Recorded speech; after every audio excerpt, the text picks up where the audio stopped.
Wyoming Territory. November 1873. The snow came sideways. The wind wanted to kill everything in its path. A massive scarred man filled the cabin doorway. Dark eyes, still as stone, looking down at the woman, trembling, in front of him like she was a problem he was deciding whether to bother with. She had nearly died out there. She wanted to sleep. He threw a hatchet on the floor at her feet. "You can sleep when I'm done with you." Low voice. Slow. Not one drop of pity in it. Evelyn looked up at him, hands shaking. Lips blue from the cold. Eyes burning with something, caught exactly halfway between terror and pride. She picked up the hatchet. That was the moment she began losing everything. And the exact same moment she began finding herself. This is the story of Evelyn Vance. If you want to know what she lost, what she fought to take back, and why this impossible giant of a man changed absolutely everything, stay right here. Because we are just getting started. The stagecoach driver had warned her. She hadn't listened. Evelyn Vance stood at the edge of what was supposed to be her salvation and stared at a pile of rotting wood. The wind cut across the Wyoming plain like a blade, slicing right through her velvet traveling coat as if it were made of paper. She pulled it tighter. It didn't help. This was her father's ranch. This was supposed to be her fresh start. The cabin, if you could still call it, that had surrendered to the earth years ago. One wall had caved completely inward. The roof was mostly gone. Just a few black timber ribs poking up at the gray sky, like the bones of something long dead. A rusted iron stove sat out in the open, half buried in frozen mud. Whatever life her father had built out here, the wilderness had taken it back. Every last inch of it. Evelyn pressed her gloved fingers to her lips. She would not cry, not yet. Behind her, the steamer trunk sat in the dirt where the driver had dropped it. He hadn't even offered to carry it to the door. He'd looked at the ruins, looked at her, and then looked away in that particular way men look when they feel sorry for someone, but don't want to say so. He'd climbed back onto his bench, snapped the reins, and left her standing there in a cloud of frozen dust. The trunk was enormous, black leather with brass fittings. Inside were her gowns, 6 of them, silk and velvet in deep burgundy and cream and forest green, the kind of dresses that cost more than most people out here earned in a year. She'd packed them carefully, tissue paper between each layer. It seemed ridiculous now. She had no house to dress for, no parlor, no dinner table, no husband left to perform elegance for. Just dead grass and frozen mud and a sky that was turning the color of a bruise. That's when she felt it. The temperature drop, it happened fast. One moment the air was merely bitter. The next it was something else entirely, something alive and mean. The wind picked up with a low, hollow moan. The gray sky thickened and darkened, and suddenly the first snowflakes appeared, fat and heavy, moving sideways. She'd read about Wyoming winters. She hadn't understood them. Within minutes, she couldn't see the tree line. Within minutes more, she could barely see the ruined cabin 10 feet in front of her. The snow came in dense, whirling sheets, and the sound of the wind rose from a moan to a roar. The temperature dropped so fast, her lungs ached just breathing. She grabbed the trunk handle and pulled. It didn't move. She pulled harder. The iron wheels had already sunk into the frozen ground. She threw both hands on the handle and leaned into it with everything she had. The trunk lurched forward maybe 6 inches, then stopped. She kept pulling. She had nowhere else to go and nothing else to do, and so she pulled. Her boots slipped in the mud. Her shoulders screamed. She got the trunk another foot closer to the ruins of the cabin, as if those collapsed walls might somehow offer shelter, as if she might crawl inside the ribs of that dead place and survive the night. The cold moved through her coat like it wasn't there at all. Her fingers stopped hurting first, then her toes, then her face went numb, and that was when the fear arrived. Real fear. Not the social anxiety of saying the wrong thing at a Boston dinner party. Not the low, constant dread of living under her late husband's roof. This was the fear of something ancient and biological. The fear that lives in the body, long before the mind catches up. I am going to die out here. She kept pulling the trunk anyway. She wasn't sure why. Maybe stubbornness. Maybe because stopping felt like giving up, and she had already given up so many things. Her voice. Her choices. 6 years of her life to a man who'd treated her like a decorative object. She was done giving things up, but her legs gave out before her will did. She went down hard on both knees in the snow. Her hands were still gripping the trunk handle, and she stayed there for a moment in that kneeling position. Head down, the blizzard roaring over and around her. The snow was building up on her shoulders, on the crown of her hat, on the top of the trunk. She thought about Boston, about warm fireplaces and the smell of gaslight. She thought about her mother. Years gone now. She thought about how small and far away all of that was. Then she thought about absolutely nothing. That's what cold does. Eventually, it quiets everything down. She was almost peaceful when the silhouette appeared. It came through the whiteout, slowly, a dark mass moving against the white. Too large to be a man. That was her first thought. Too large to be anything human. Then she heard the horse, and the shape resolved itself. A massive figure on horseback, moving through the blizzard, as if the storm were nothing more than mild weather. He pulled the horse up short. She could feel him looking at her. She couldn't lift her head. She heard him dismount. One heavy thud in the snow, then another. She heard him walk toward her. Then two enormous hands gripped her arms and lifted her off the ground, as if she weighed nothing at all, as if she were a child, as if she were made of air. She looked up into a hard, weathered face she'd never seen before. "My trunk," she heard herself say. His dark eyes moved to the steamer trunk, half buried in the snowdrift. Then back to her.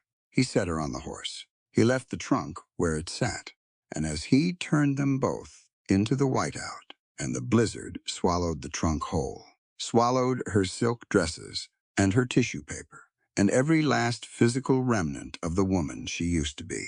Evelyn Vance felt something shift inside her chest. She didn't know it yet, but she'd just shed her first skin. She woke up convinced she was dead. That was the only explanation for the warmth. After the blizzard, after the cold that had moved through her like a slow tide, warmth seemed impossible, unnatural. She lay still with her eyes closed and let herself believe it for just a moment, that it was over, that the dying was done, and now there was only warmth and the smell of pine smoke and the low crackling of a fire. Then her hands started hurting, and she knew she was alive. The pain came back into her fingers first, a deep, bone-level ache, like something waking up that had been asleep too long. Then her toes, then the whole of her face. She opened her eyes, slowly, and stared up at rough-hewn ceiling beams, blackened with years of firelight. She was in a cabin, a real one this time, one that hadn't surrendered to the earth. She turned her head carefully and took stock of it. One room, everything essential, nothing extra. A stone fireplace big enough to stand inside, throwing orange light across plank floors worn smooth by years of boots. A long table scarred with axe marks and knife gouges. Shelves of dried provisions. Pelts stacked in one corner. Traps hanging in another. A single window, small and shuttered against the storm. No decoration, no softness, no single concession to comfort.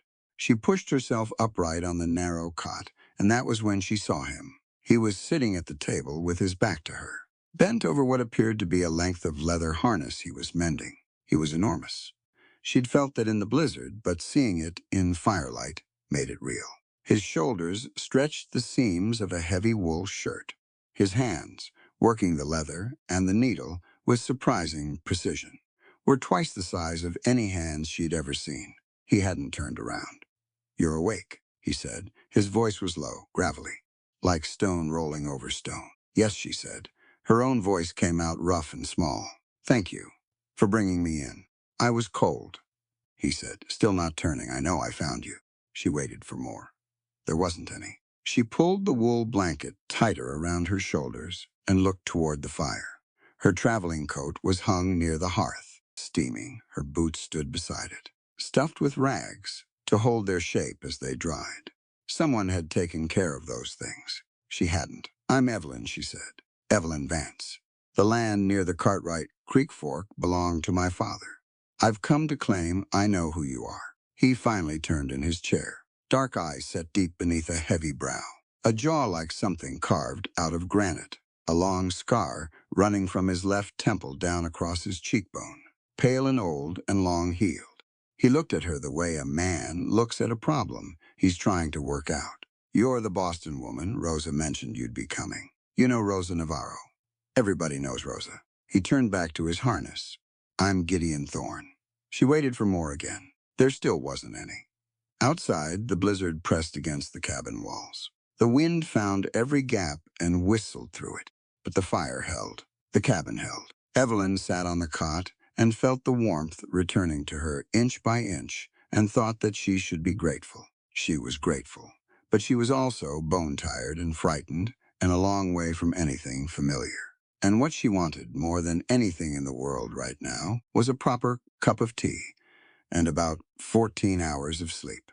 Mr. Thorne, she said carefully, I wonder if it might be possible to have some tea or broth, something warm. And perhaps she didn't finish the sentence. He stood up from the table. She hadn't fully appreciated his height until he was upright. He crossed to the shelves on the far wall, reached up to the top without stretching, and came back toward her. He dropped 3 things on the floor in front of her feet. A pair of canvas trousers, stiff with cold, a pair of worn leather boots, the kind with a thick square heel, and a hatchet. She stared at them. Then she looked up at him. He loomed over her in the firelight, arms crossed over his chest, and his expression wasn't cruel. It wasn't amused either. It was entirely matter-of-fact, like a man explaining simple arithmetic to someone who should already know it. You can sleep when I'm done with you, he said. She blinked. I beg your pardon. There are 2 cords of wood that need splitting before morning. The storm's going to hold for 3 more days at least, and I won't have enough to keep this fire through the night if we don't cut more. The creek out back is frozen. You'll need to break the surface ice and haul 2 buckets up before the temperature drops again. He uncrossed his arms and nodded toward the door. Get dressed. Evelyn opened her mouth, then closed it. Every piece of her Boston upbringing wanted to stand up straight and explain, precisely and clearly, who she was and what she was accustomed to, and what she most certainly was not going to do at whatever ungodly hour this was. With frozen hands and a body that had nearly died not 2 hours ago, she had manners, she had standards. She had spent 6 years keeping a household for a difficult man, and she knew how to conduct herself with dignity. She picked up the canvas trousers. She didn't say a word. She wasn't entirely sure why. Maybe it was the way he said it. Not with cruelty. Not with the dismissive authority of her late husband, who gave orders the way a man throws scraps. Gideon Thorne had said it the way a person states a natural fact. The sun rises, water runs downhill. There is work to be done. She changed into the trousers behind the cot, which barely offered privacy, but offered enough. The canvas was rough against her skin. The boots were too big by a full size. She laced them tight and stood up and looked down at herself and thought that the women of her Boston social circle would be genuinely horrified. She thought that was probably fine. He handed her a heavy wool coat off the peg by the door. She put it on. He put his own coat on. Then he opened the door, and the blizzard came in hard and cold and immediate, and she flinched into it, and then straightened up and walked through it. The woodpile was around the side of the cabin. The chopping block was a massive round of pine, waist high, with the marks of 10,000 axe blows worn into its top. He showed her how to set the wood, how to find the grain and let the hatchet follow it rather than fight it, how to stand with her feet wide enough that if she missed, she wouldn't take off her own knee. She missed the first 4 swings. He didn't laugh. He just reset the piece of wood and watched her try again. The 5th swing bit, the wood cracked, not all the way through, but enough to matter, and something ignited in Evelyn's chest that she didn't immediately have a name for. She split wood for an hour in the blizzard. Her shoulders burned, her hands, still sore from the cold, screamed at the impact of every swing. Snow plastered itself to her coat and her hair and the top of the boots. She couldn't feel her nose. But she split wood for an hour, And when they carried the armloads back inside and stacked them against the wall, and the fire caught the new pieces, and the heat expanded and filled the room, she stood with her hands on her knees and breathed hard and felt something she had not felt in a very long time, like she'd earned the warmth, not inherited it, not married into it, not performed correctly enough to receive it as a reward. Earned it, with her own 2 hands and an hour of work, in a blizzard. Now the water, Gideon said. She picked up the buckets. The weeks that followed were the hardest of her life, harder than her marriage, which was saying something. Gideon Thorne had no interest in her social credentials. He had no interest in her opinions about art or literature, or the proper way to set a formal dinner table. He cared about exactly one thing: whether she could function, whether she could survive. He treated that question with the same focused patience a craftsman applies to a difficult piece of material. Not unkind, not warm, just precise. He taught her to start a fire with wet wood, to read weather in the color of a morning sky, to skin a rabbit without wasting the pelt, to walk on ice without going through it. He taught her which berries would kill her and which roots were edible, and how to wrap her hands in the dry interior of her coat when the temperature dropped fast. She learned everything. Not gracefully.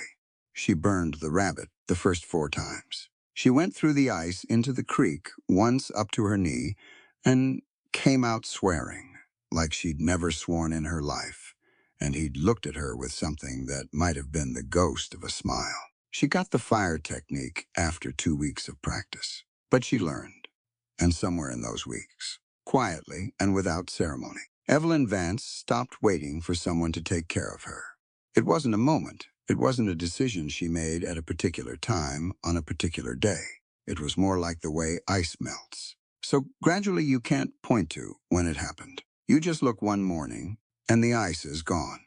She stopped wishing for Boston. She stopped grieving the trunk in the snowdrift. She started wishing she'd done this 10 years ago. The ride down to Rose's trading post took most of a morning. The blizzard had finally spent itself 3 days after Evelyn arrived. Then a second front had come through, and then a third, and then finally the sky had cleared to a hard, brilliant blue, and the world below the mountain had emerged from the white-looking scrubbed clean and very still.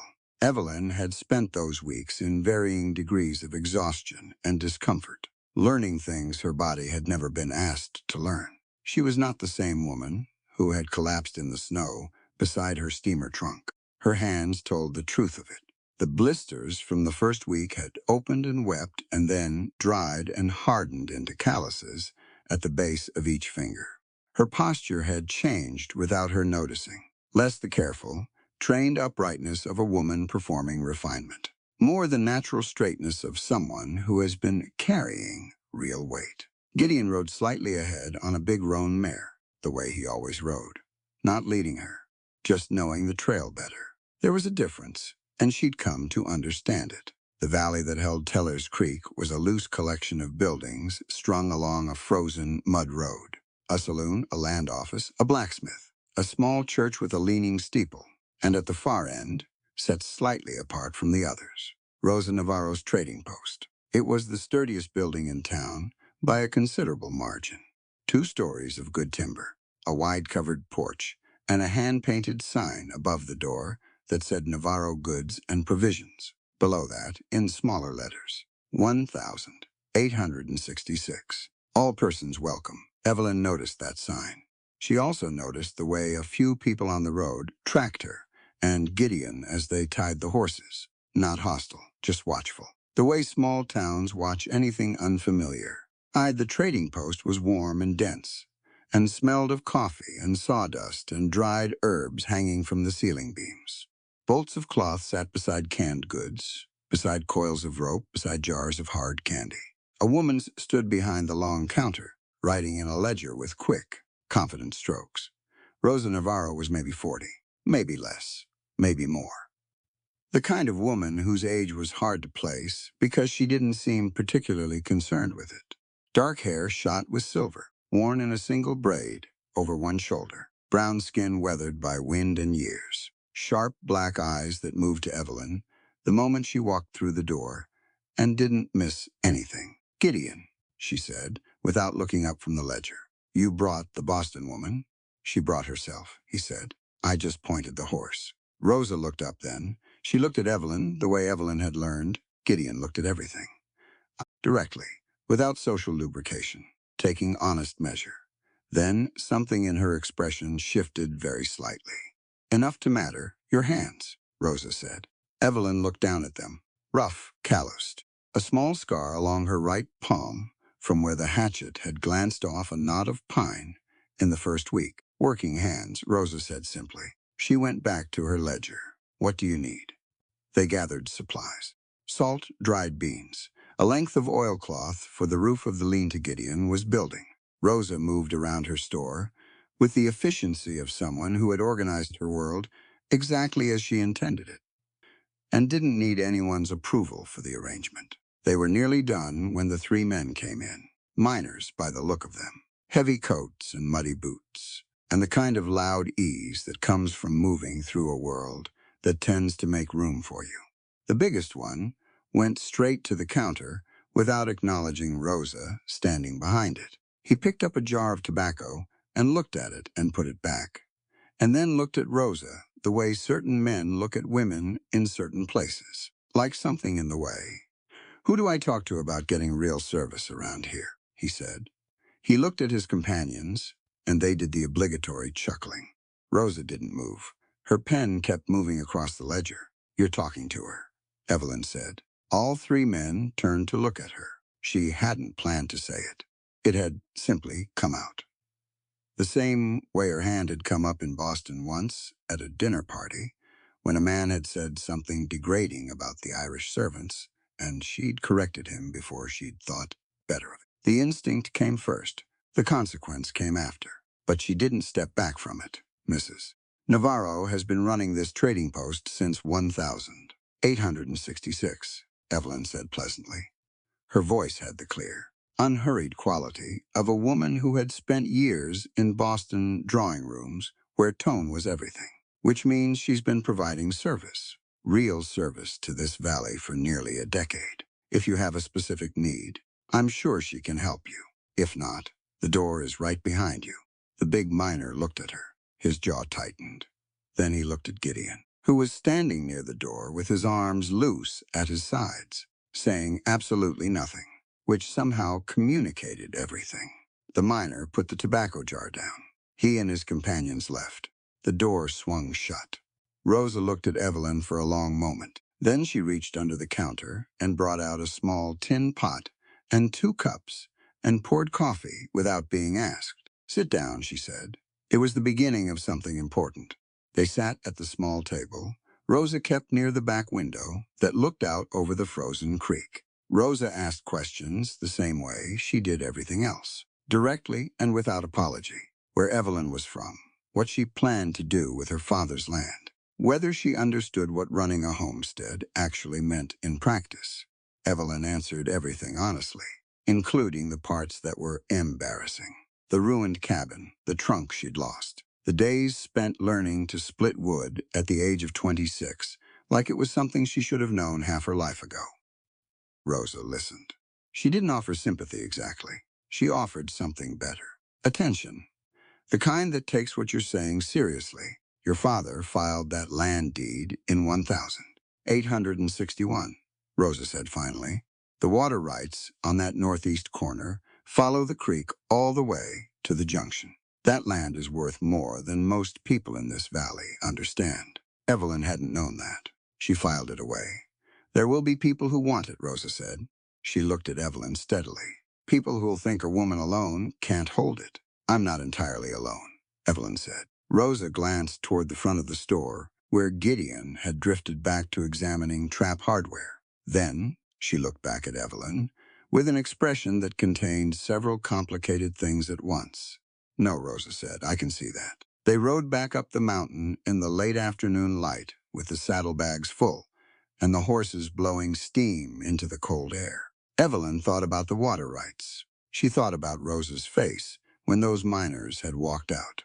She thought about the kind of courage it took to run a business alone in a place that hadn't always wanted you there. the kind that didn't announce itself. Just kept the ledger and poured the coffee and stayed. That evening, in the cabin, Evelyn sat on the cot and looked at the small pile of her remaining things from Boston.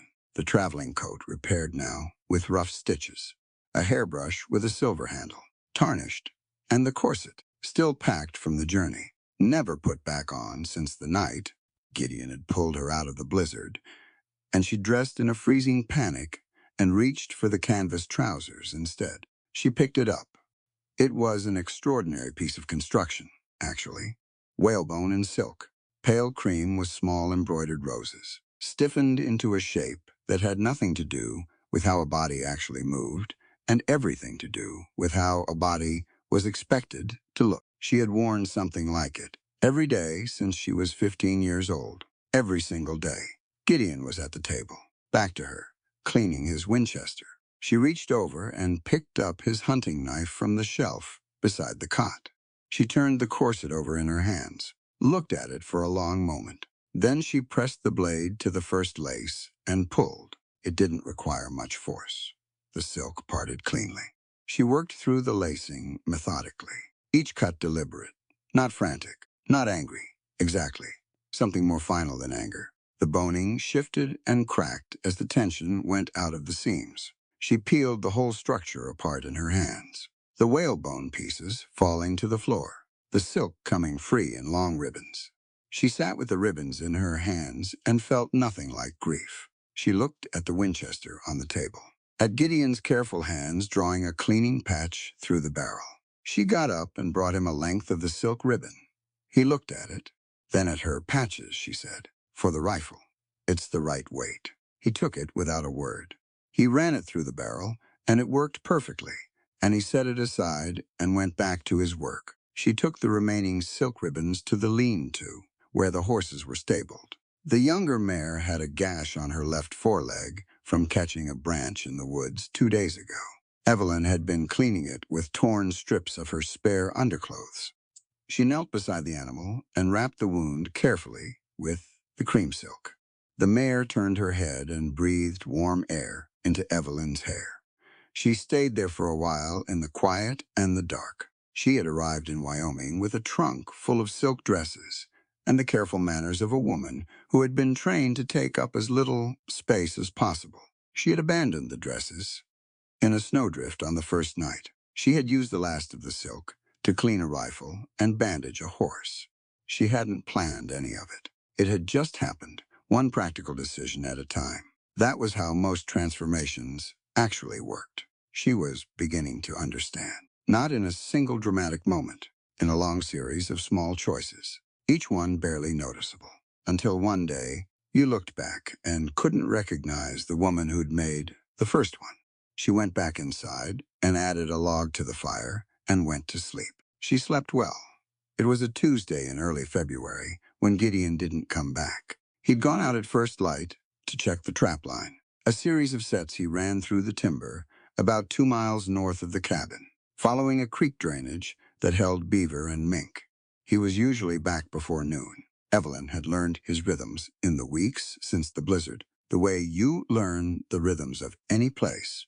You're living closely inside. The time he woke, the way he built a fire. Always the same 3-step sequence. The hour he returned from the traps.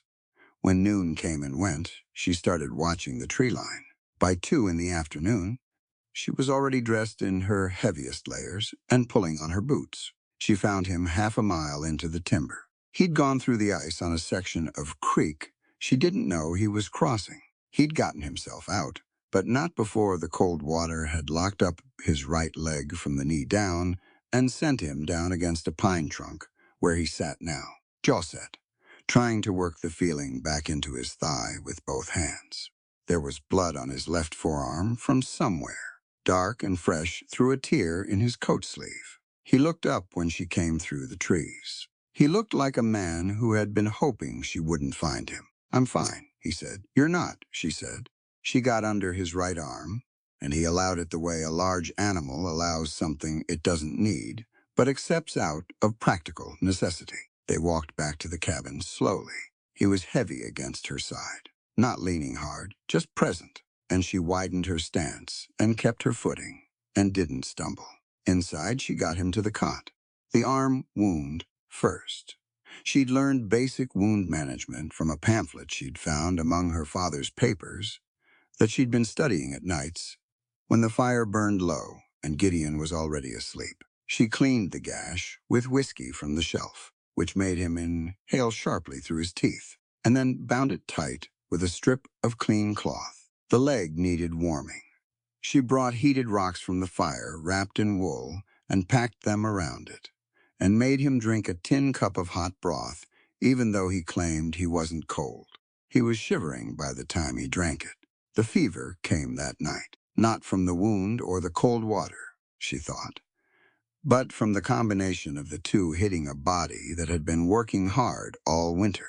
By dark, he was hot to the touch, which was alarming in a man who ran cold by nature. And he was restless on the cot, in a way he wasn't when he was well, saying things that were almost words, but not quite. She sat up with him. There wasn't a question about it. She fed the fire and replaced the heated rocks and kept the broth warm and sat in the chair beside the cot through the long, cold hours of the night. Around 2 in the morning, he got the coat off. She was stirring the coals and turned at the sound of his movement. He'd wrestled the coat away in his sleep, and the wool shirt had ridden up, and she saw his back. She didn't look away. It wasn't the reaction she expected from herself, but it was the true one. She simply looked. His back was a landscape of burn scarring. It covered him from the middle of his left shoulder blade down across his spine and onto his right hip. A great territory of healed skin that was paler than the rest and textured like old candle wax. The kind of scarring that came from something catastrophic. Something that had tried to consume him entirely. She pulled the shirt back down carefully. He didn't wake. She sat back in her chair and thought about it. In the small hours, the fever broke into sweating, and he came partially conscious for a while. And she got water into him, and he lay there looking up at the ceiling with his eyes half open and the look of a man whose defenses have temporarily run out of strength to hold their position. A fire, he said, unprompted. His voice was thick. Prairie fire 1864. She sat very still, my sister Clara. He stopped. His eyes didn't move from the ceiling. She was 14. We were moving a herd east, and a fire blew up from the south, faster than anyone predicted. I was supposed to get her to the river. The fire popped. Outside, the wind moved through the pine tops. I got turned around, he said. In the smoke. I couldn't find her. I burned trying to find her. He paused for a long time. By the time I got to the river, she was already gone. The word gone landed in the room and stayed there. Evelyn looked at the shape of him on the cot, the enormous shoulders, the scarred face, the hands she'd watched, do everything from mending harness to showing her, with extraordinary patience, how to set a proper fire with wet timber. She thought about what it cost a person to carry that, to get up every morning and go out into the same wilderness that had taken something from him and keep going. My husband, she said. She hadn't planned to say anything. It came out, the way things come out in the small hours when people are tired and defenses are down and the room is just firelight and silence. His name was Charles Vance. He was from a good family. That was what my aunt said when she arranged the introduction. A good family. She looked at her calloused hands in her lap. He never struck me, she said carefully. I want to be accurate about what it was. He never raised his hand. But he had a way of taking up all the air in a room so that nothing you said or did existed without his approval of it first. What I wore, who I spoke to, what I thought about things. She stopped. He had opinions about what I should think about things. Gideon's eyes had moved to her face. After 6 years, I had almost stopped thinking altogether, she said. That's the honest truth of it. I would sit at the dinner table, and the thoughts would just... She made a small gesture with one hand. Go somewhere else. Like a bird that has been in a cage long enough that it forgets the door could open. She said that last part quietly and felt the truth of it in her own chest. Not grief exactly. The weight of time that couldn't be recovered. You're not in the cage now, Gideon said. His voice was rough from the fever, but the words were clear. She looked at him.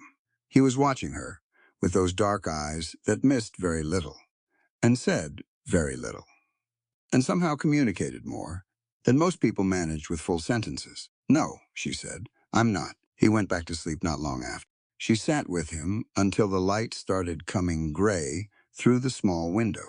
She thought about Clara, 14 years old, lost in the smoke. She thought about the years she'd spent being made smaller one quiet conversation at a time. She thought about the shape of damage, how it didn't always look like what you expected. How it lived in the back of a giant man who could carry you through a blizzard like you were nothing. How it lived in a woman who'd sat at 100 dinner tables saying nothing.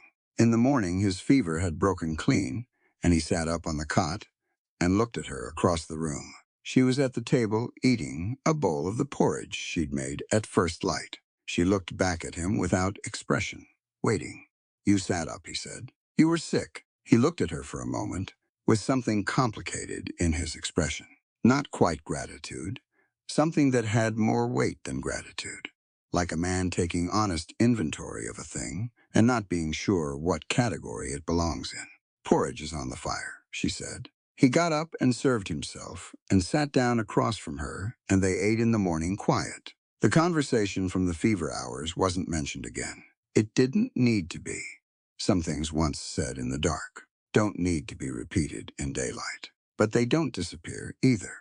They stay in the room. They become part of the air. And somewhere in that morning light, with the fire warm and the porridge plain, and both of them sitting across from each other at a table, gouged with 1,000 working scars, something shifted between Evelyn Vance and Gideon Thorne that neither of them had words for yet.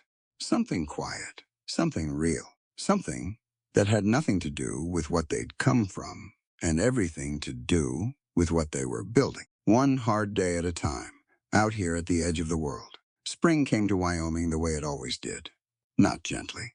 Not with flowers and warm breezes like the poets back east like to describe it. It came violently in fits and starts, with 3 days of false warmth, followed by a hard freeze, followed by rain that couldn't decide if it wanted to be snow. The creek flooded its banks twice. The mud was so deep in the low ground that a horse could lose a shoe just walking through it. But it came. Underneath all the argument and contradiction, it came.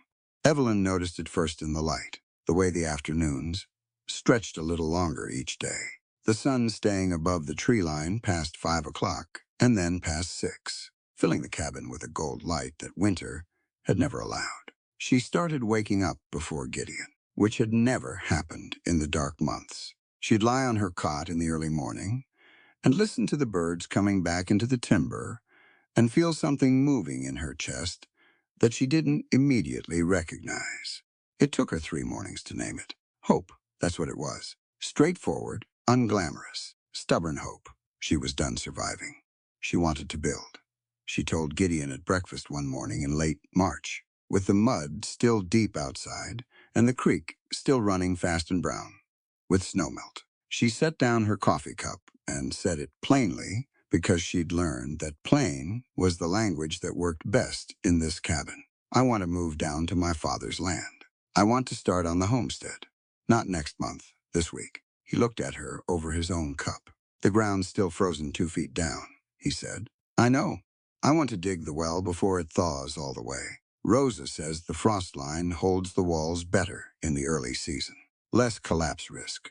He looked at her for a moment longer. Not the evaluating look from the early weeks. Something different.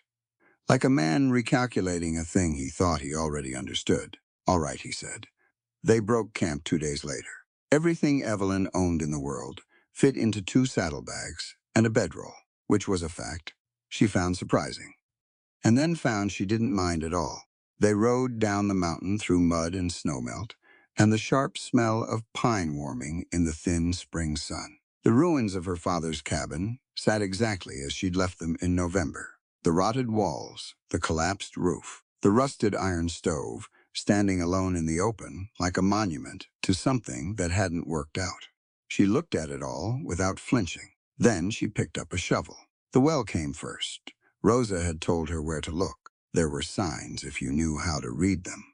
a slight depression in the ground where water collected, a line of willows growing denser on one side than the other, a particular quality of the early morning frost that melted faster over groundwater. Evelyn had spent 2 evenings at the trading post, with Rosa going over it, drawing diagrams in the margins of the ledger, asking questions until Rosa seemed satisfied that the information had landed. She found her spot on the second morning, 40 feet east of the cabin ruins, just where the ground dropped slightly toward the creek. She drove a stake into the earth and started digging. Gideon built. He had a methodical approach to construction, the same way he had a methodical approach to everything. He started with the foundation, relaying the good stone from the collapsed walls before he framed anything new. He worked from first light until the light gave out. He didn't talk much while he worked. He didn't need to. The sound of the hammer and the scrape of stone and the occasional measured exchange about placement and angle was its own kind of conversation. Evelyn dug. The first 3 feet were frozen ground and hard clay, and she broke a blister on her right palm that she bandaged without stopping. By 4 feet, the earth softened into something darker and richer, and she could smell water in it, deep and clean. By 6 feet, she had to use a rope and bucket system to bring the loosened earth up, hauling it hand over hand. Her shoulders passed the point of burning and into something more fundamental than pain. On the 8th day, she hit water. She heard it before she saw it, a sound like a whisper from a long way down. Then the shovel struck something softer than dirt, and cold water welled up around her boots, and she stood there in that hole with muddy water rising past her ankles, and let out a sound that was not quite a word, more like a sound a person makes when something they have been working toward with their whole body for 8 days finally becomes real. Gideon's face appeared at the top of the hole above her. He looked down. Water, she said. It was all she said. He put down his hammer and reached his arm into the hole, and she grabbed his wrist, and he pulled her up in a single smooth motion, both of them coming to stand at the edge, looking down into the darkness where the water was already pooling. She had dug a well with her own hands. She turned that fact over in her mind the way you turn a new thing in your hands, feeling its edges and its weight.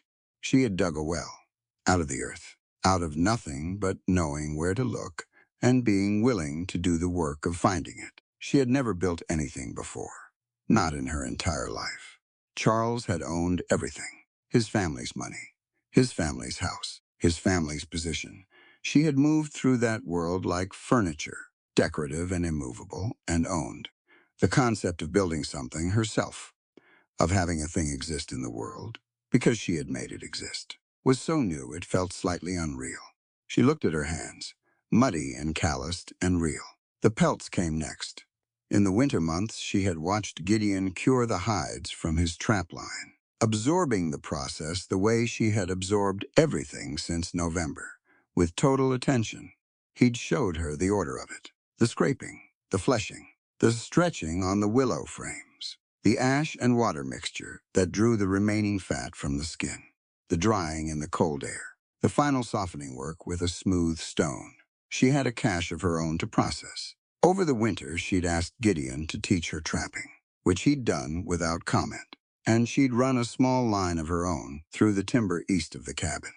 Not large, a dozen sets, but the beaver and mink had been running, and she'd tended it carefully, and what she had by spring was a pile of raw hides that, properly cured, represented serious money. She cured them herself, everyone. It took 3 weeks. Her hands smelled permanently of ash and animal fat, and she slept like a stone every night and woke up early every morning and went back to the frames. Gideon checked her work once a week and said, very little, which, she had learned, meant she was doing it correctly. The morning she rolled the finished pelts and calculated their value at Rosa's current prices. She sat back on her heels in the spring sunshine and felt something so unfamiliar that it took her a moment to identify it. Pride, not the anxious, performed pride of wearing the right dress to the right dinner. The deep, quiet, slightly fierce pride of a person who has looked at what their own hands can do and found it sufficient. Rosa came out to the homestead on a Saturday in late April, riding a stocky gray mule with supreme confidence. She walked the property with Evelyn the way a woman walks land she respects, carefully and attentively. She looked at the well and said nothing, but put her hand on the stone casing Evelyn had built around it and nodded once. She looked at the new cabin frame, half raised, and asked Gideon 3 precise questions about the roof pitch that he answered in 3 equally precise answers. She looked at the cured pelts stacked in the lean-to and picked up the top one and turned it in her hands. $22, she said, for this one, maybe 24. Evelyn did the math in her head. She'd done it before, but hearing Rosa say it made it land differently. The pelt cache was worth nearly $300 at current market. She had created that out of a winter's work and borrowed knowledge and the willingness to learn something from the ground up. Rosa handed the pelt back and looked at Evelyn with that direct, assessing look that Evelyn had come to understand was the highest form of attention Rosa offered. Your father's land deed has the water rights attached, Rosa said. The Northeast Creek Junction feeds 3 properties downstream. The men who own those properties are going to notice what you've built here when the summer comes. I know, Evelyn said. Some of them won't like it. I expect not. Rosa looked at her for a moment longer. Then she did something Evelyn had not seen her do before. She smiled. It was a small smile, careful and real and not offered lightly. Your father would be satisfied, Rosa said. Evelyn didn't trust her voice for a moment. Thank you, she said when she had it back. That evening, the 3 of them sat on the porch of the half-built cabin and ate beans and cornbread in the last of the daylight. The valley spread out below them, green coming back into the grass, the creek catching the light. It wasn't finished, not even close. The roof wasn't on the cabin. The well needed a proper cover. The pelt money was accounted for, but not yet spent. And there were 100 things that needed doing before the summer was properly underway. But it existed. She had made it exist. Evelyn sat with her coffee and looked out over the land her father had left her, and thought that maybe this was the thing he'd understood about this place. Not that it was easy or kind or welcoming, but that it gave you back exactly what you put in. No more, no less. After years of living inside a system that extracted everything she had and returned nothing. That simple, brutal fairness felt like the most generous thing in the world. The morning Silas arrived in Teller's Creek. Evelyn was a mile up the ridge, checking her trap line. She didn't know that yet. She was pulling a clean mink from a 2-trap and thinking about the roof pitch problem Gideon had been working through. Whether the angle needed adjusting to handle the snow load of a Wyoming winter. The morning was bright and sharp, and the kind of clear that made the whole valley look like it had been cut from glass. She was happy, in the specific, non-dramatic way of a person doing useful work on a good morning. She didn't feel anything. No cold premonition. No whisper in the back of her neck. That was the thing about real danger. It rarely announced itself. Silas Vance had always been a patient man when patience served him. He'd spent the winter in Cheyenne, working the angles, bribing the right clerk, finding the right ear in the territorial land office. He was not physically formidable. He was medium height and slim and had the kind of unremarkable face that was easy to trust, which he had leveraged his entire adult life. He wore good clothes, even out here. He understood that appearance was its own argument. He found the mayor of Teller's Creek in the saloon on a Tuesday morning, which told him everything he needed to know about the mayor of Teller's Creek. The conversation was brief. $200 changed hands under the table.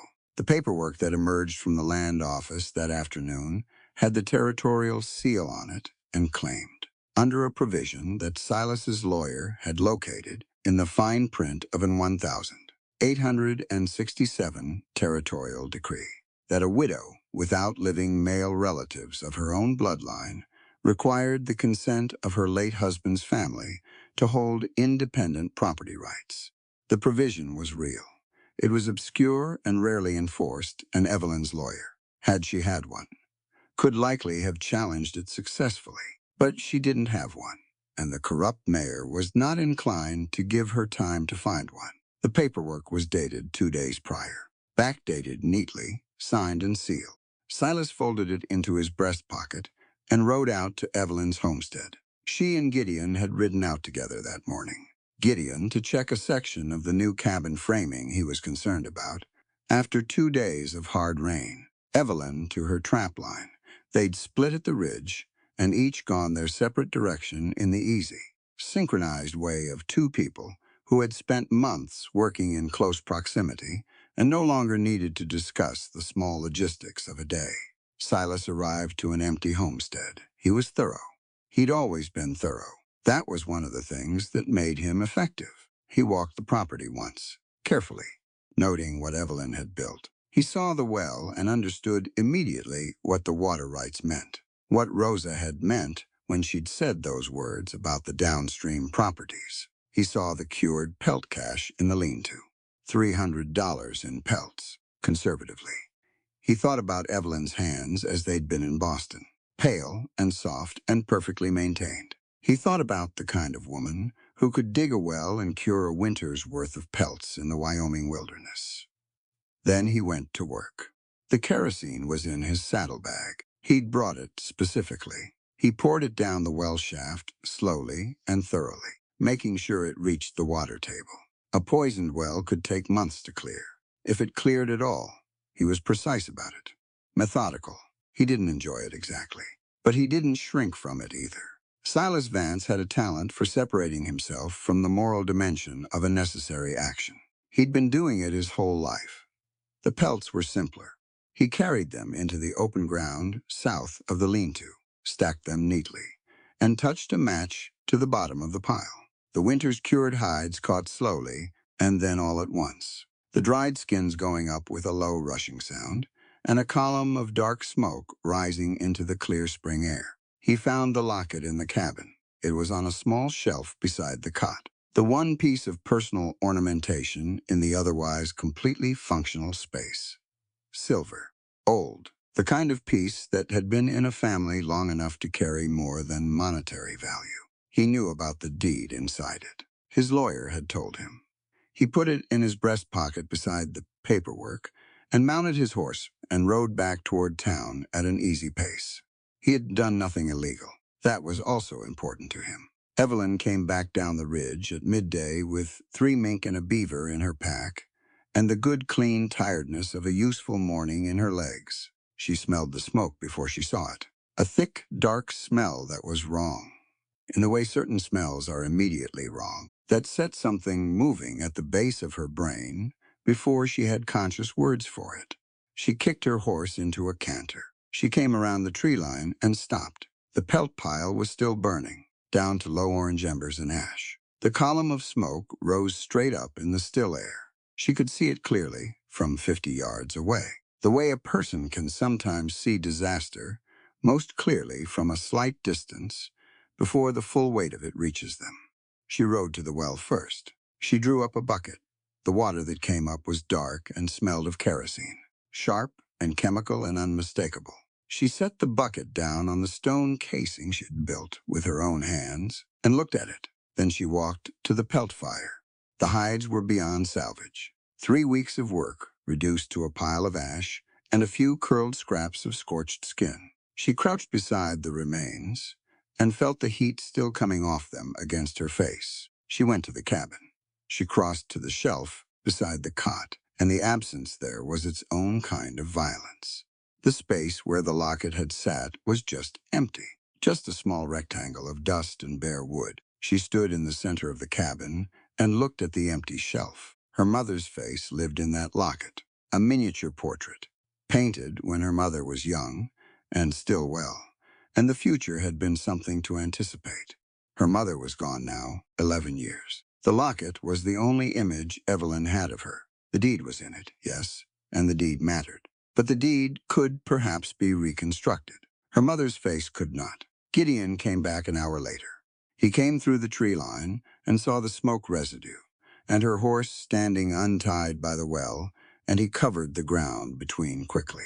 He found her sitting on her knees in the ashes of the pelt fire, not weeping, past weeping, Already, just sitting in the ash with her hands open in her lap, looking at nothing. The way a person looks when the mechanism that usually processes events has simply stopped processing. He stood at the edge of the ash and took it in. The well, the pelts. He went to the cabin and came back out, and she heard something in his silence that was different from his ordinary silence. Javier, he knew who had done this. She'd told him about Silas in the fever hours of February, without using the name then. But she'd given him enough that the name had followed in the weeks after, in small pieces over small conversations. He'd listened the way he always listened, completely and without interruption. She heard him crouch down beside her. She didn't look up. The locket, she said. Her voice came out flat, not dramatic, just factual and flat. The way a person states something that is simply too large for emotion to address directly. He took my mother's locket. The deed is in it. The only picture I have of her. Gideon said nothing. I dug that well, she said. Still flat 8 days. I dug it for 8 days, I know, he said. 3 weeks on those pelts. She looked at the ash. $300. The water rights. He's taking all of it. She pressed her hands flat against the ash and felt the residual warmth of it, and something in her chest cracked open. Not loudly, just quietly, like ice breaking in a river, a deep subterranean fracture. I can't start again.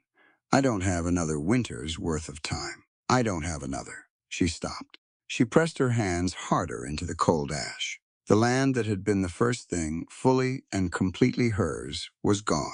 The money she'd built from nothing was gone. The image of her mother was gone. She had come 2,000 miles to escape a man who took things from her, and she had worked until her hands bled and her shoulders gave out, and she had built something real and actual in the world, and it was ash. She dropped her head. She wept, not the controlled, private weeping of a Boston drawing room.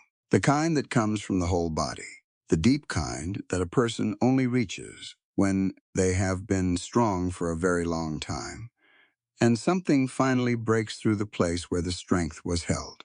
She had truly lost everything. She didn't know how long she knelt in the ash. Long enough for the light to shift. Long enough for the residual warmth under her palms to go completely cold. Long enough for the weeping to exhaust itself and leave behind something that felt like total stillness. Not peace, not acceptance, just stillness. The way a field looks after a tornado has passed through it, and there is simply nothing left to move. Gideon sat beside her the whole time. He didn't speak. He didn't offer comfort in the way that comfort is usually offered, with words and proximity and the social performance of sympathy. He just sat in the ash with her, present and solid and entirely still himself, like a man who understands that sometimes the most important thing one person can offer another is simply to stay. She became aware of him again slowly, the way you become aware of solid ground under your feet after a long time in deep water. She looked at her hands in her lap, covered in cold ash. She looked at the embers of the pelt pile. She looked at the well casing and thought about the kerosene in the water table, and felt the hopelessness of it move through her again. Silas had won. She had fought him with everything she had, without even knowing he was the opponent. And he had waited patiently in Cheyenne, and won anyway with money and paperwork, and a corrupt official, and 2 hours alone on her property. That was the thing about the Silas Vances of the world. They didn't fight fair. They didn't fight at all. Not in any way you could prepare for. They found the rules that served them, and they used them, and they smiled pleasantly while doing it. What did you do against that? She had no lawyer. She had no money. Not anymore. She had a deed that was currently in Silas's breast pocket, and a well full of kerosene, and a handful of raw mink that didn't begin to replace 3 weeks of finished work. She had calloused hands and things she'd learned, and a body that knew how to work, now in ways it hadn't known before. None of that could fight a forged document and a paid-off mayor. She felt something she hadn't felt since the day she'd left Boston. Since the day she'd looked at the walls of Charles's house and understood that she would never make them into anything other than what they were. She felt the specific, crushing weight of surrender. She pressed her palms flat on her thighs. Maybe Rosa can take me on, she said quietly. At the trading post, I could work the counter, sleep in the back room. She said it without expression, just thinking out loud, in the flat practical way of a person who is working around a thing too large to look at directly. I have some skills now that I didn't have before. I could be useful somewhere. She heard Gideon shift his weight beside her. Or I could go back east. She hadn't known she was going to say that until it was already out. The words tasted like defeat, like the specific bitter flavor of something you thought you'd left behind that has followed you home. His family won't bother with me once they have the land. I'm not worth the cost of pursuing without the property attached. She stared at the cold ash. I could find work in Boston. I know how to run a household. I could be a housekeeper somewhere, or a governess. Her voice was entirely steady. That was the worst part. She wasn't even fighting it anymore. She was just making plans inside the surrender. The way a person makes neat arrangements inside a disaster, because it's the only thing left to control. It wouldn't be what I wanted.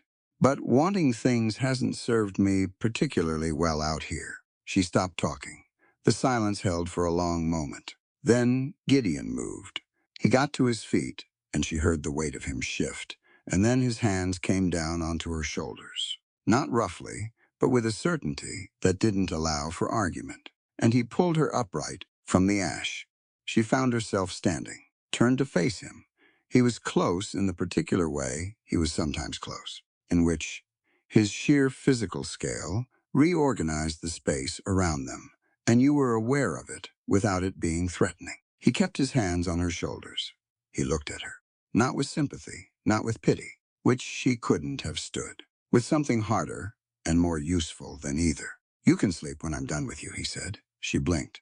The words were the same words he'd said in the cabin that first morning, standing over her with the canvas trousers and the hatchet at his feet. But the voice was different. Not the matter-of-fact instruction of a man giving orders to an unprepared stranger. Thick with something. Fierce with it. Like a man saying something he has decided, once and for all, to mean. And I'm not done, he said. Not close to done. Not even started on what you're going to be. She looked at him. Silas Vance sat in Cheyenne all winter, he said. His voice was low and steady, and didn't hurry itself. He waited until you built something worth taking. You understand what that means. He waited until you had something worth stealing. A man doesn't poison a well that has nothing in it. She hadn't thought of it that way. He came after you because of what you built, Gideon said, not in spite of it. What you built mattered enough to be worth destroying. That doesn't disappear because he burned the pelts. He held her gaze and didn't look away. You know how to dig a well. You know how to cure a hide. You know how to run a trap line and start a fire in wet weather and read a creek for water signs, and you know which roots won't kill you in February. He can't burn what you know. He can't poison what's in your hands. She felt something shift in her chest. The deed is in that locket, she said. Her voice was steadier than she expected. Then we go get the locket. It was so simple when he said it. Not easy. Simple. There was a difference she was beginning to understand. Easy meant the thing offered no resistance. Simple meant there was only one direction to go, and you went in it. He's dangerous, she said. Yes, he'll have the mayor's backing. Possibly the territorial marshal. Possibly. We'd be riding into a spring blizzard, if that sky is what I think it is. She looked up. The clear morning had shifted. The northwest sky was building gray, and fast in the way she'd learned to read over the winter. Heavy weather coming. Moving quickly. Yes, he said again. She looked at him, at the scar on his face, and the dark eyes and the steadiness in them that she had learned over months was not the absence of fear, but the decision to act despite it. He had ridden into a blizzard to pull a stranger out of the snow in November. He had gotten up every morning and gone back into the wilderness that had taken his sister from him. He had carried his guilt like a stone in his chest and built things anyway. He was the least broken person she had ever met. Not because nothing had broken him, because he had decided that broken was not the last word. She felt the surrender lifting. Not gone, not painlessly. The way a heavy thing lifts when you take it back up. the muscles reminding you what it weighs. If we ride hard, we can reach town before the storm closes in, she said. Probably. And if we don't, then we ride through the storm. She looked at him for one more moment, at everything he was offering her, which was not rescue. He wasn't offering to fix it for her, or fight her battle for her, or make the thing easier than it was. He was offering to ride beside her into bad weather, toward something difficult, and stay there until it was finished. That was all. That was everything. She bent down and picked up her hat from the ash where it had fallen. She put it on her head. She straightened up and looked at the ruined homestead one more time, at the ash pile and the poisoned well and the half-built cabin, with the roof not yet on. She had built this once. She would build it again. Then we ride through the storm, she said. She walked to her horse. Her boots were still covered in ash. She didn't look down at them. She stepped into the stirrup and swung up and sat straight in the saddle and felt the horse steady under her and felt herself steady on the horse. Gideon mounted the roan beside her. They turned toward Teller's Creek. The northwest sky above the ridge was dark now, the clouds moving with the particular heavy speed of serious weather, and the air had the electric smell of snow coming fast. The temperature was already dropping. She could feel it against her face. She kicked her horse forward. They rode down off the mountain, side by side, into the building storm, and she didn't look back at the ash, not once, because backward was finished, and the only direction that mattered now was the one they were already moving in, hard and fast, toward everything she was owed. The storm hit them before they reached the valley floor. It came the way Wyoming weather always came, without apology. The temperature dropped 15 degrees in the time it took them to cover 2 miles of trail, and the first snow arrived sideways, hard and fine like thrown sand, stinging every exposed piece of skin. The sky closed down to a flat white ceiling, and then the ceiling dropped, and the world shrank to the 20 feet of visibility directly in front of their horses. Evelyn pulled her hat low and leaned into it. She had ridden in bad weather before, not like this. Not in November when she'd nearly died in a drift. But in the months since, she'd been in worse than Boston would have thought survivable. She knew now to keep her weight centered, to let the horse find the footing, to trust the animal's instincts over her own eyes when the ground disappeared under white. Gideon tracked Silas by logic more than sight. A man like Silas Vance didn't know this terrain. He'd have stayed on the main trail down from the homestead to town, the wide, obvious path that anyone unfamiliar with the country would follow. He wouldn't have cut through the timber or taken the ridge shortcuts that Evelyn now knew as well as she knew her own hands. He'd have moved slowly in the building storm. A man from the city, on a horse he didn't entirely trust in conditions he'd underestimated. They found the horse first, a dark bay, standing at the edge of the trail with its reins caught on a fallen branch, stamping and blowing with the wide-eyed agitation of an animal that has decided its situation is unreasonable. No rider. The saddlebag on the left side hung open. Gideon checked the saddlebag on the right. He looked at Evelyn and shook his head. The locket wasn't there. They moved forward on foot, leaving their horses tied. The trail ahead had narrowed where the timber pressed close on both sides, and through the snow she could see where the ground changed, where the ridge fell away to the left in a long cliff face above the Cartwright Creek Gorge. A bad place to be in a storm, a dangerous place even in good weather. She heard him before she saw him, a sound that didn't belong to the wind or the snow or the creek far below. A man's voice, tight with fear, calling out into the whiteout with the particular edge of someone who has stopped pretending they're not terrified. Silas Vance was on his back against the cliff face, pinned a lodgepole pine, its roots undercut by the spring snowmelt and weakened by the first force of the storm, had come down across the trail and caught him on the way. The trunk had him across both legs, not crushing, but heavy enough that he couldn't shift it alone, and the position had him angled toward the cliff edge, with his boots hanging over empty air and 30 feet of gorge below him. He saw Evelyn first. Something moved across his face, something complicated. He was frightened enough that the usual machinery of his expression, the pleasant blankness he used like a tool, had temporarily broken down. She could see the fear plainly. She could also see him calculating even now, even pinned at a cliff edge in a blizzard, what this situation might offer him. Evelyn, he said. He used her first name the way he always had, like something he owned. Thank God. Help me get this off. She stood 6 feet from him in the snow. She looked at him, at the pine trunk across his legs, at the cliff edge below his boots, at the way the gorge fell away into white, nothing beneath him.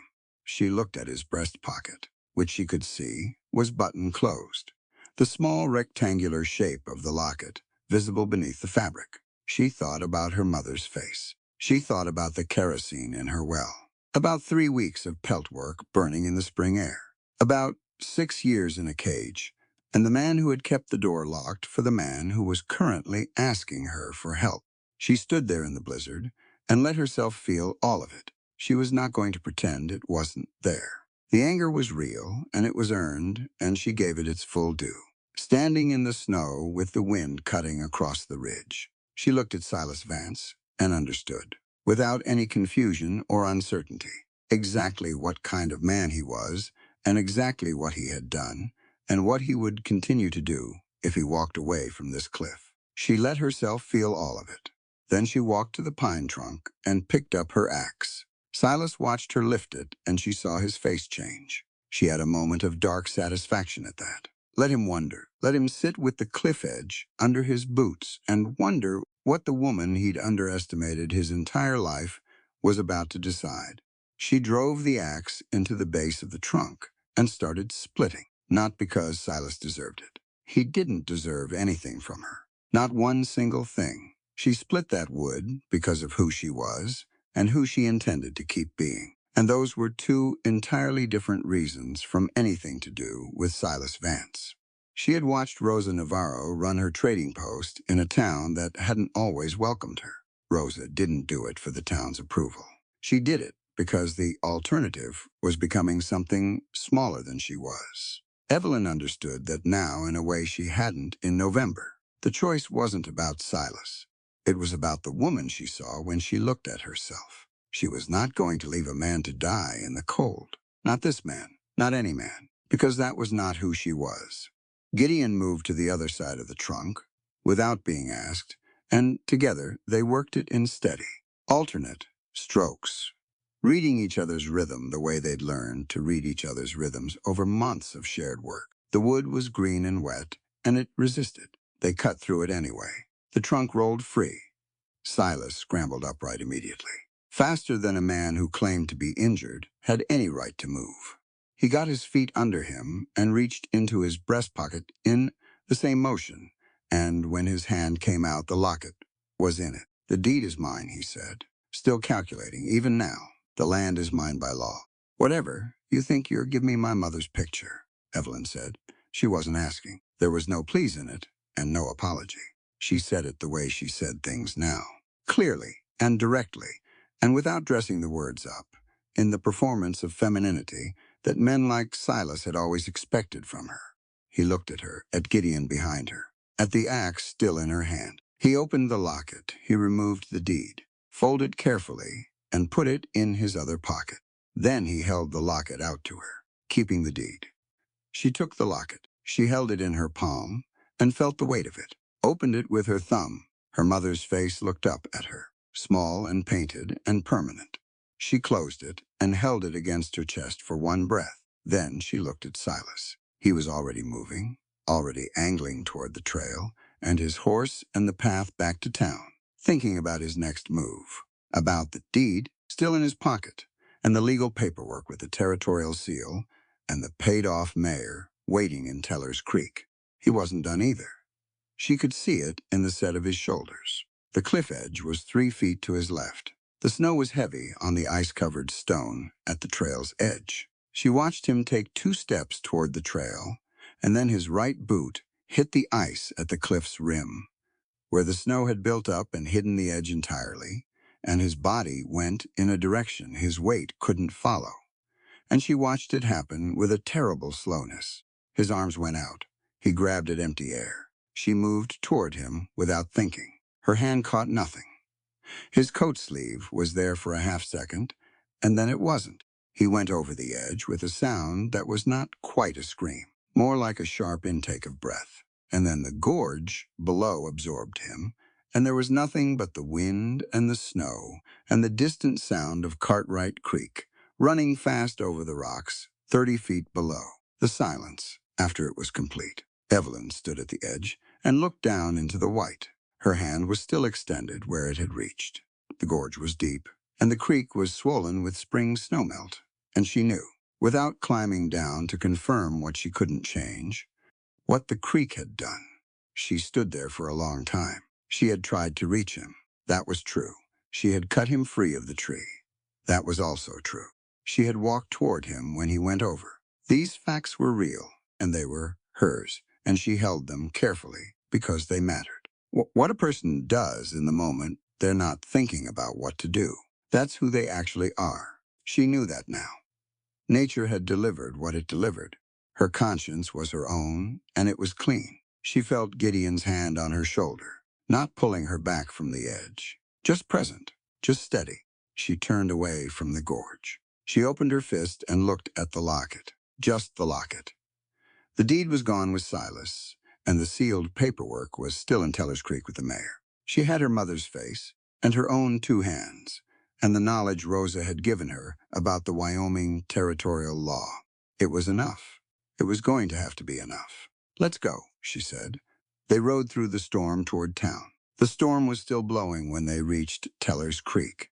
The main street was largely empty. Sensible people were inside. The few figures moving between buildings had their heads down and their coats pulled tight, and no interest in anything happening around them. Evelyn rode straight down the center of the street, without hurrying.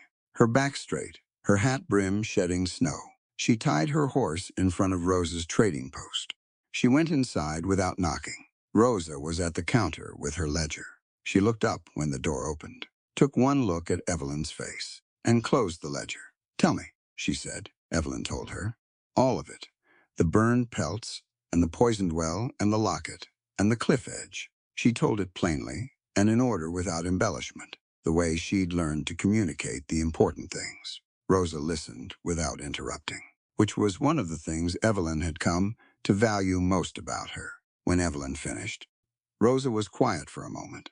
Then she reached under the counter and brought out a bottle of good whiskey and 2 glasses. "Your father filed his original land claim with the Territorial Surveyor's Office in Cheyenne," Rosa said, "not just the local land office here. Do you know that?"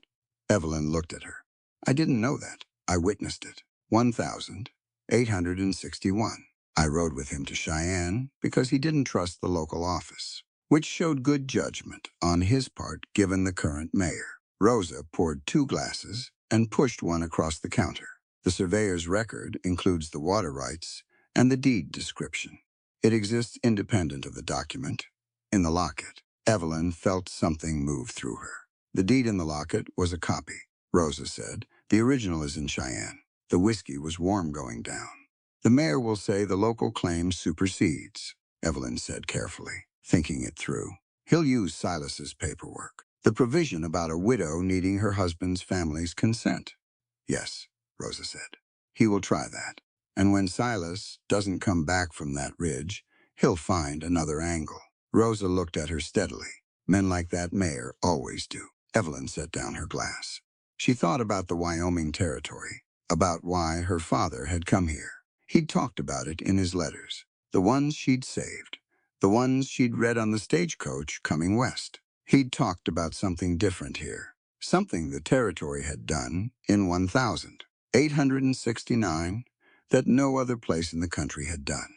Wyoming had given women the right to vote, the right to sit on juries, the right to own property independently, in their own names, without a husband's or male relative's consent. The Wyoming Territorial Legislature had passed it, signed by the governor, written into the legal foundation of the territory itself. That wasn't a local provision that a corrupt mayor could sidestep. That was the law of the territory. Rosa was watching her face. "You already know," Rosa said. "My father wrote to me about it. in 1869 when the law passed. Evelyn looked at her. He said it was why he'd chosen Wyoming, that it was the only honest place in the country. He was right about that. The mayor will fight it. Let him fight it, Rosa said simply. Fighting a territorial law in a territory that's trying to become a state is not a fight a small, corrupt mayor wins. Not publicly, not with witnesses. She straightened up. I will be your witness. I witnessed your father's original filing. I know the water rights. I know the property lines. I have records. She touched the ledger. I keep very good records. Evelyn looked at her. At this woman who had run a trading post alone in a place that hadn't always wanted her there, who kept meticulous records and remembered everything and had been watching this valley for years, with the careful attention of someone who understood that information was its own kind of power. I need to go to the land office. Evelyn said yes. Rosa said, you do. Will you come with me? Rosa came around the counter and picked up her coat. I was wondering when you'd ask, she said. The land office was a small square building beside the mayor's office, connected by a covered walkway. The land clerk, a young man named Patterson, who had the look of someone who had made one or two decisions he was not proud of and was starting to feel the weight of them, was behind his desk when they came in. He looked at Evelyn and then at Rosa and then at Gideon, who came through the door behind them and simply stood there, which was sufficient. The mayor arrived 3 minutes later, summoned by Patterson's nervous errand boy. He came in with the authority of a man who expects the room to arrange itself around him and then stopped when he saw who was in it. Evelyn didn't give him time to speak. She set the locket on the desk. She opened it and removed a folded paper that was not the deed. That was, in fact, the letter from her father, written in 1869 about the Wyoming territorial law, which was the only paper the locket had contained when she'd checked it on the ride down the mountain in the storm. The deed, she now knew, had never been in the locket at all. It was in Cheyenne. She laid the letter on the desk. My father filed his original land claim and water rights with the Territorial Surveyor's Office in Cheyenne in 1861, she said. She kept her voice level. Rosa Navarro was present and witnessed the filing. The record exists in the Territorial Archive independent of any local documentation. The mayor looked at Rosa. Mrs. Navarro's testimony is the testimony of a legal resident of Wyoming Territory, Evelyn said, who has the same right to give evidence as any other person under territorial law, which you know. His jaw tightened. Furthermore, Evelyn continued, I am claiming this property under the Wyoming Homestead Act and under the rights afforded to me as a single woman under the 1869 Territorial Act, which grants me full and independent property rights without the consent of any male relative or former husband's family. She looked at him directly. I am a widow. I have no living husband. His family has no legal standing over my property in this territory. None. She had practiced that last part in her head on the ride down the mountain through the storm. She had the words exactly right. The mayor looked at the letter, at Rosa, at Gideon by the door, at Patterson, who was very carefully looking at his desk. He was a small, corrupt man in a small, corrupt position, and he was doing the arithmetic of what was in front of him. A territorial law he couldn't override. A witness with written records. A woman who knew exactly what her rights were and was not afraid of the room. He picked up Silas's paperwork from his desk, the sealed, backdated document with the territorial stamp on it. He held it for a moment. Then he set it face down. File the claim. Patterson, he said. His voice was flat. The voice of a man absorbing a loss and calculating his next move simultaneously. He would move on. Men like him always moved on. But not today and not here, and not against this particular woman in this particular room. Patterson picked up his pen. Evelyn watched her name go into the land record of Teller's Creek, Wyoming Territory. Evelyn Vance, the property lines, the water rights on the Northeast Creek Junction. All of it. Her name in her own right, not attached to any man's name, not contingent on any man's approval. She had fought him not with threats or violence, but with the law, with knowledge, with a woman who kept good records and a territory that had written fairness into its foundation before it was even a state. She had won the way the winds that last are usually won. Not loudly, not dramatically, with the right information, clearly stated in the right room. Rosa touched her elbow on the way out. Outside in the cold and the blowing snow, they stood on the porch of the land office, and Rosa looked at her. "Your father chose well," Rosa said. Evelyn looked out at the empty, storm-blown street of Teller's Creek, at the territory that had given her something her own country hadn't yet managed. The simple radical idea that a woman's rights were her own, that they didn't belong to her husband or his family or a corrupt mayor or anyone else who decided to want something she had. "Yes," she said, "he did." Summer came to the homestead slowly, and then all at once, the way good things usually did. One morning in early June, Evelyn walked out of the cabin before dawn and stood on the porch in the gray pre-light and looked at what existed where nothing had existed the previous November. The cabin stood complete now, properly roofed and chinked and solid, with a covered porch on the south side and a real stone chimney that drew clean. The well had been flushed and relined. The kerosene cleared after 3 weeks of work and 200 buckets drawn and tested until the water came up clean and cold and right. The lean-to had been expanded into a proper stable. A kitchen garden was planted along the south wall. The seedlings Rosa had provided coming up green and determined in the warm soil. It was not finished. It would probably never be finished in the way that a house in Boston was finished. Static and complete, and tended by paid hands. It was a working place, and it would always be growing and changing and asking something of the people who lived in it. She found she loved that about it. The Trading Post edition had been Rosa's idea, offered one afternoon in May over coffee on the new porch, with a kind of directness that was simply how Rosa operated. "You're at the creek junction," she'd said. "Every supply route in the northern valley passes within 2 miles. I'm getting too much volume for one location." She'd looked at Evelyn. "Equal partners. I supply the initial goods inventory. You supply the location and the labor.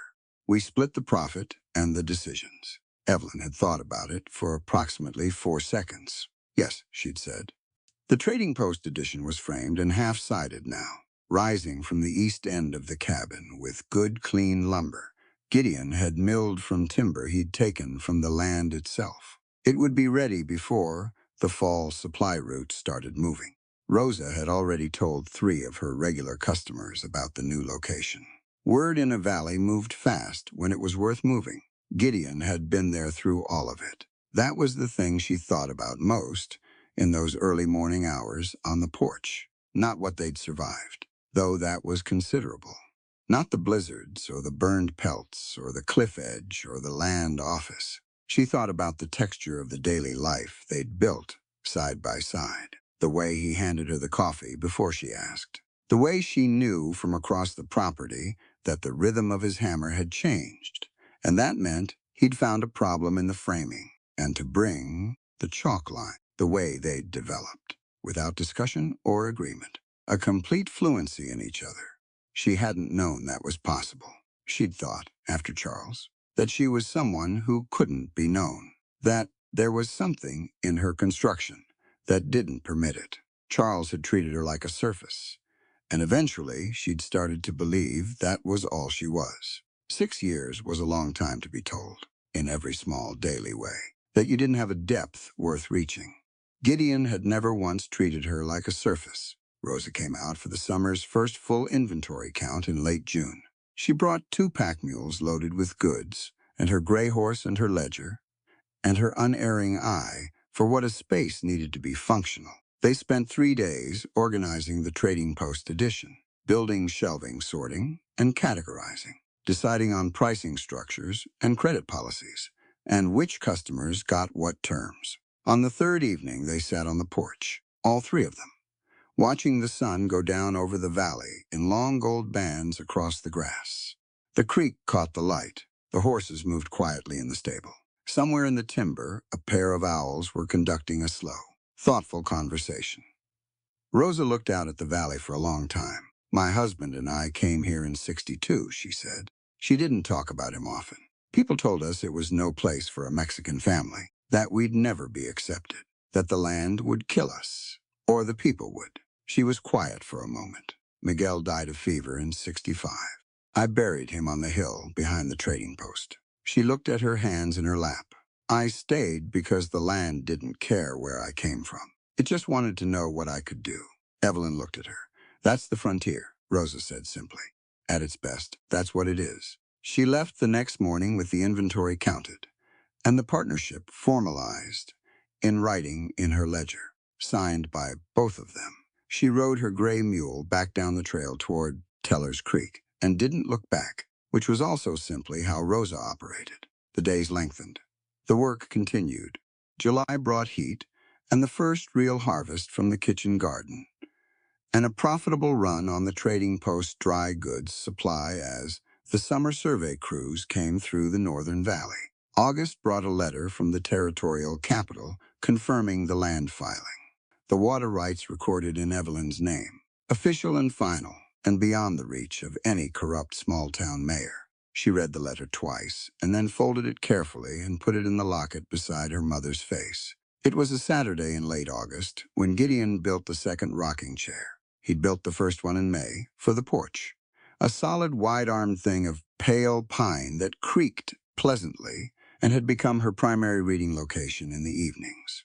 She hadn't asked for a second. She came around the corner of the cabin after closing up the trading post for the evening, and he was setting it down beside the first one with the careful placement of a man who has thought about where a thing should go. He straightened up. He looked at the two chairs sitting side by side, facing the valley. Then he looked at her. He was a man of very few unnecessary words, and the second chair was not an unnecessary word. It was a complete sentence. She understood it perfectly. She sat down in her chair. He sat down in his. The valley spread out below them in the last light. The creek a silver thread in the grass. The mountains going purple at the edges. They sat for a while. I'm not a man who has much to offer in the conventional way, he said finally. His voice was its usual low rumble, unhurried. No family name worth trading on. No fortune. The cabin and the land I've been working, and whatever my hands can build. He paused. I know that's not what a woman from Boston was supposed to want. I'm not the woman from Boston anymore, she said. No, he said. You're not. He looked out at the valley. I'm asking you to stay, he said. Not because you need me. You've proved well enough that you don't need anyone. Something shifted in his expression. The careful, controlled surface that he kept over everything had moved aside for a moment. The way it had moved in the fever hours of February, showing what was underneath, because I want you here. On this land, building this thing together. He looked at her directly, as partners, equals in it. Every decision, and every hard day, and everything that comes after. She held his gaze. She thought about the woman who had arrived in Wyoming in November with a trunk full of silk dresses and no practical skills and a deep, trained helplessness. She thought about everything that woman had become in less than a year. She thought about wells dug and pelts cured and a corrupt mayor face down in a land office and a cliff edge in a blizzard and a partnership with Rosa Navarro and two rocking chairs on a porch facing a valley that was partly hers. She had not needed saving. She had needed the chance to find out what she was made of. Gideon Thorne had given her that chance, not by saving her, by refusing to, by handing her a hatchet and pointing at the woodpile and trusting her to figure out the rest. Yes, she said. They built the fire that evening as they always built it, together, and ate supper in the warm light and cleaned up without discussion of whose job it was, because it was both of their jobs, as everything was both of their jobs now. The stars came out over Wyoming, thick and low and staggering in their quantity, the way they were only in places far from city light. She banked the fire. She turned around and he was already there, and the thing between them that had been building since November, through blizzards and fever nights and cliff edges and burned pelt piles and land offices. That long, slow burn thing that neither of them had rushed, because neither of them had anything left to prove, finally arrived at where it had been going all along. Later, in the warmth of the cabin they had built together, she lay against his chest and listened to his heartbeat and felt the realness of all of it, the scars on his back under her palm, the particular silence of a Wyoming night, the letter in the locket on the shelf, the two rocking chairs on the porch, the Trading Post edition framed and waiting. His voice came low in the darkness, close to her ear, and she felt him smile against her hair before the words came. "You can sleep," he said, "when I'm done with you." She laughed. It came up from somewhere deep and warm and real. Outside, the stars held steady over the Equality State, over the valley and the creek and the homestead built from dirt and stubbornness and two people who had found, in the hardest possible place, the best possible versions of themselves. She was home, not the home she'd been born into or married into or fled from, the home she had built, with her own two hands. There are stories that entertain us for a single evening. And then there are stories that quietly stay with us long after the final page has turned. I believe this is one of those stories. At first, it may have seemed like a tale about a harsh Wyoming winter, a lonely mountain man, and a woman who had lost everything. But if we look a little deeper, we discover that this was never really a story about snowstorms, burned homes, stolen land, or even revenge. It was always a story about becoming. When Evelyn first arrived in Wyoming, she carried elegant dresses, expensive luggage, and the painful belief that her value depended on what others thought of her. She had spent years living inside a life built by someone else, a life where comfort existed, but freedom did not. Everything she believed made her important disappeared in a single blizzard. Yet sometimes, life has to strip away everything we are holding before it can place something far more valuable into our hands. She lost her home. She lost her wealth. She lost the future she imagined. But in losing those things, she discovered something that could never again be taken from her. She discovered herself. Gideon never rescued Evelyn by solving her problems for her. Instead, he taught her something much greater. Every piece of firewood she split, every bucket of water she carried, every blister on her hands became another lesson that strength isn't given, it is earned. Real love doesn't create dependence. Real love creates freedom. Gideon never asked Evelyn to become someone different so she would deserve his affection. He simply believed she was capable of becoming the strongest version of herself, even before she believed it. That is perhaps the greatest gift one human being can ever offer another. And then there is Silas. It would be easy to remember him simply as the villain. But perhaps his greatest purpose was to remind us that there will always be people who try to control others through fear, manipulation, greed, or power. The world has always had people like Silas, but it has also always had people like Gideon and people like Rosa. People who quietly choose honesty over convenience. People who stand beside others when there is nothing to gain. People who remind us that integrity is worth more than victory. Thank you for spending your time with us and allowing this journey across the American frontier to become part of your day.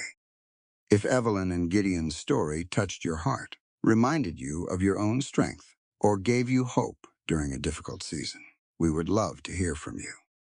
Please share your thoughts in the comments below. Your words may encourage someone else who is quietly fighting a battle of their own. And if you enjoy heartfelt Western stories filled with courage, compassion, resilience, unexpected love, and the timeless spirit of the Old West, don't forget to subscribe and join our growing family. Until next time, may you always find the courage to keep walking through life's storms. Because sometimes, just beyond the longest winter, a brand new life is waiting to be built with your own two hands. The story you are about to read is entirely fictional. While it may draw inspiration from universal human experiences, it does not depict real people or actual events. Any Perceived parallels are coincidental and should not be interpreted as deliberate representation.